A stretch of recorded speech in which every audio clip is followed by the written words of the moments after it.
பொதுவா 7.5 சனி திசை வந்துருச்சு அப்படின்னாலே எல்லோரும் பயப்படுவாங்க, நடுங்குவாங்க. இல்ல சில பேருக்கு ஒரு அச்சம் இருக்கும். இது என்ன செய்யும், நமக்கு என்னென்ன பாதிப்புகளை உருவாக்கும் அப்படிங்கிற மாதிரியான இருக்கும்.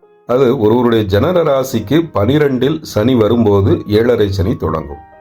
ஒவ்வொரு ராசிலையும் 2.5 ஆண்டுகள் வீதம் சந்திரனுக்கு 12, 1, 2ல சஞ்சாரம் செய்யும் காலமே 7.5 சனி காலம் அப்படின்னு சொல்லப்படுகிறது. மாளிகையில் வசிக்கும் மன்னரை கூட மண் குடிசைக்கு தள்ளக்கூடிய வலிமை சனிக்கு உண்டு. சனி இறைவனையும் விட்டு வைப்பதில்லை அப்படின்னு புராணங்கள் சொல்கின்றன. இப்படிப்பட்ட சனீஸ்வர பகவானுடைய தாக்கத்திலிருந்து விடுபட பரிகாரங்களை கடைபிடிக்க கஷ்டங்கள் விலகும் அப்படின்னு நம்முடைய புராணங்கள் சொல்லுது. என்னென்ன பரிகாரங்கள் அப்படிங்கறத நம்ம பார்க்கலாம். குறிப்பா யாரையும் சனியனே அப்படின்னு திட்டாதீங்க. நீங்க பயன்படுத்தும் செருப்புகளை அடிக்கடி மாற்றி விடுங்கள். நம்ம வீட்டில் உள்ள முதியவர்களை திட்டவோ ஏளனமாக பார்க்கவோ கூடாது. அவங்களுக்கு உதவ முன்வர வேண்டும். சனிக்கிழமைகள்ல காக்கைக்கு எள் கலந்த சாதம் வைத்த பிறகு உணவருந்துறத ஒரு வழக்கமா வச்சுக்கோங்க.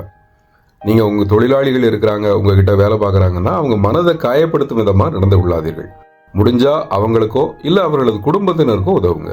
திருநள்ளாறு நல தீர்த்தத்துல நீராடினால் 7.5 சனி பாதிப்பிலிருந்து தப்பிக்கலாம். அனுமனை வழிபடலாம்.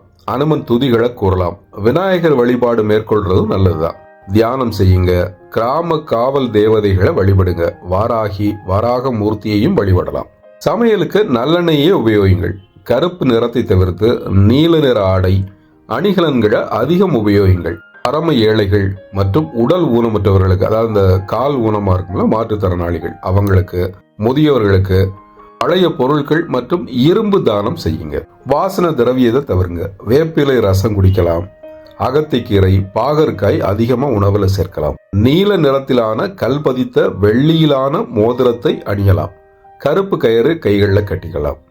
நல்லெண்ணெய், எள், கடுகு, தோல் பொருட்கள், சமையல் பாத்திரங்கள், அடுப்பு போன்றவற்றையும், குடை, செருப்பு, நீல மலர்கள் இதையும் ஏழைகளுக்கு தானமா வழங்கலாம்.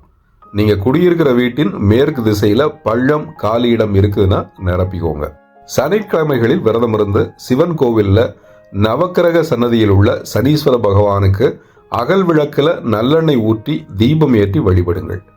இந்த எல்லாத்தையும் 7.5 சனி காலம் வரை கடைபிடித்தால் சனீஸ்வர பகவான் உங்கள் மீது கருணை மழை பொழிந்து காப்பார் அப்படின்னு நம்முடைய சாஸ்திரங்கள் சொல்லுகின்றன.